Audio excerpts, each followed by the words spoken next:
alipita sokoni, watu wameshughulika kuuza na kununua, akakuta kulikuwa na mzoga pale wa mbuzi ambaye amekatwa masikio. Mapokezi mengine anasema masikio yake yalikuwa madogo sana, kwa hiyo ilikuwa ni dosari ya kuweza kuuzika.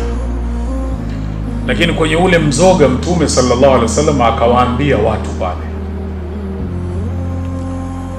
mngependa huu mzoga, yoyote kati yenu angependa uwe wa kwake yeye?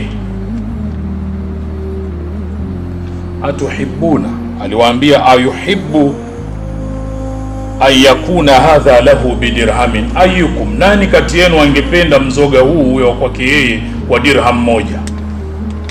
Wakajibu wale, ma nuhibbu annahu lana bi shay'in, sisi tusingependa huu mzoga uwe wa kwetu sisi kwa chochote, kwa sababu ni mzoga, hauna thamani, hauna faida.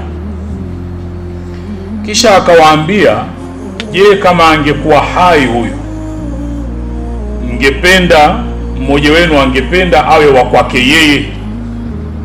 Wakajibu, wallahi lau kana hayyan kana aiban, angekuwa yuko hai angekuwa tayari ana dosari ya hayo masikio yake, kwa hiyo bado angekuwa hana thamani.